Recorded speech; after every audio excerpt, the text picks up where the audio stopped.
Hi, this is Ryako, and I'm in my attic studio space thing. You know it because of the cat curtains. Sorry, it's kind of dark in here. It's a really cloudy day, and if I turn on the lamp in here, it just makes everything look super orange. Not that I don't look orange right now, but it'll look extra orange and extra Oompa Loompa. And yeah, so I'm making a video about the VPC Round 4 entry for my team, Not Dead Yet.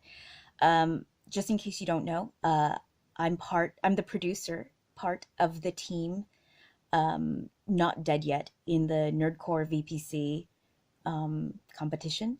And we just finished round 4, and round 4 was a literary challenge.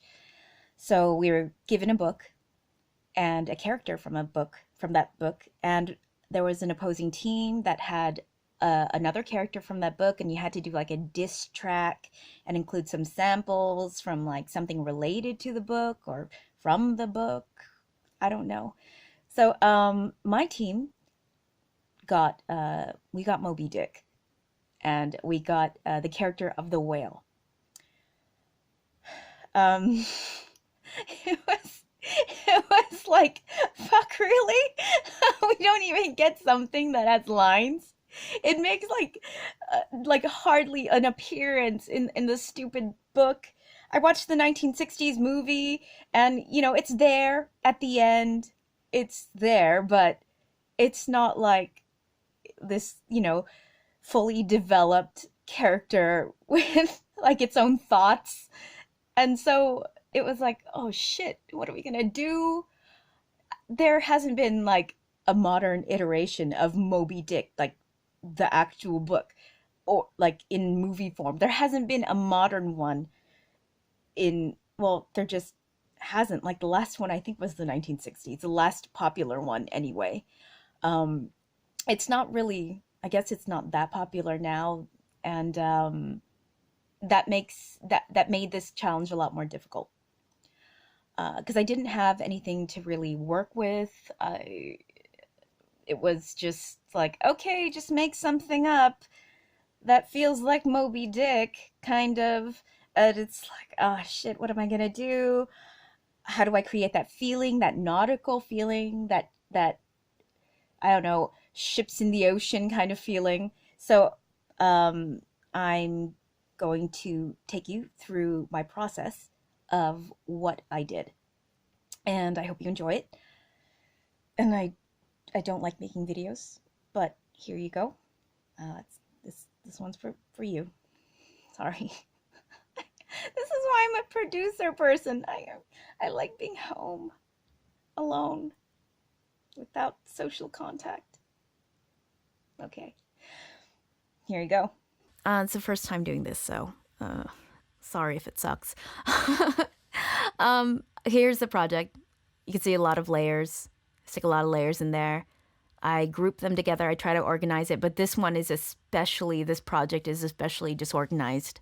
I think just because I was trying to work really fast, and it was just like, oh, what a mess. Here I layered percussion. I like to layer percussion hits, like a low timpani and then like a mid one, or like a high stick hit. And I just like to stick stuff together so that it feels big, and like the room is big and the sound is big and the drum hits are big. And like if you listen to, for example, like the score from like Mad Max Fury Road, I know that he made that score was made with a lot of like just layers and layers upon layers, so it creates a kind of unreal sort of drum sound, and it's just bigger than something that you normally hear from like a standard orchestra. I like to stick percussion in there, different percussion, not necessarily like hi-hats, but sometimes I just like to mess around with that, so it gives a different kind of movement to everything. And I do auto pans sometimes. Like I like things to shift a little bit back and forth so it doesn't like get muddy in the middle. I'll stick like just crash sounds, like cymbals to emphasize points that I like, or parts in there to, again, just so it feels big and epic. And here's like an area with like I used a like sort of like fluty like piccolo woodwinds, those kinds of sounds, and it's just panning left and right. It's just left right, and it's it's not meant to be like up front in your face. It's just sort of meant to be like in the background so that it creates part of the atmosphere rather than being like a lead synth. It's just an atmospheric thing. I layered a bunch of strings here for that main sound that you hear in the beginning, in the verses, and it's that same kind of pattern. I come back with it in the second verse, but with accordions instead, because I always think of like I think of accordions. I think of a concertina, and like somebody like playing a concertina on a ship, like do do do do do do do do do do. And it it sounds it's just what it reminds me of. So again, to create that nautical sound, I threw that in there. I throw a lot of stuff in the bridge that's kind of, I try to repeat a lot of the same themes. There's always like that same theme. So here's that theme in brass. There's a theme. The same theme is continued in the bridge area, but it's in like this low sort of like portamento cello. So it sounds like a little like kind of almost like it's undulating a little. And the whole like bridge area was meant to sort of be give you that slightly like underwater feel, because everything else was really like tight and commanding and sharp, and I didn't want that for the whole song. Otherwise you don't get that, you don't get a nice contrast and you don't get that break for your ears. And at the end, the effects, I just stuck a lot of like whale sounds together and had them move around a bit and added reverb, so that they would be far away and then would sound like it was swimming up close and just sort of coming closer to you because you are the ship and you're gonna blow up. And look, there's a whole sound at the end where it's just like this whale breaking a ship. But again, that was all spliced together. I just did that. Here's a sample from this is the beginning sample of like that interview with the two guys who are like, we're not dead yet. We're not dead, so guess what? Fuck you. It's an interview with a wrestling team called Best Friends, and it was like a 2017 championship up in Japan, and yeah, that was where that was from, and I thought it would be fun to use. I do a lot of EQ cuts, especially in the middle, just because sometimes it can interfere with like the vocals or with other sounds that are like lead sounds.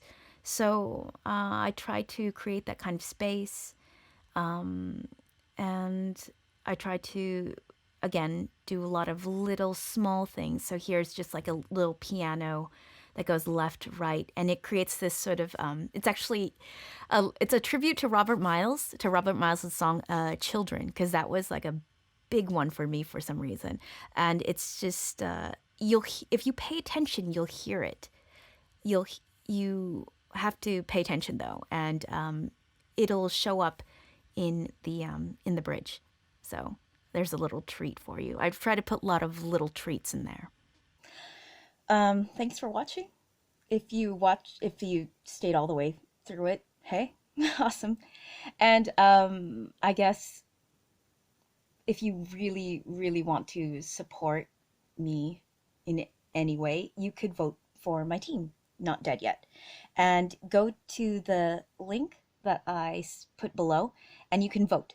Vote for our team. Just scroll down on that page. After clicking the link, you'll find my team's song, because there's like an album cover that I drew. I draw all our album covers, and I drew myself as a whale, telling people to blow me, and raising like the middle finger. So that was appropriate. Give us 10 out of 10 flames, because I earned it. I fucking cried. I cry through this shit. I will starve and cry and skip many social functions just for this.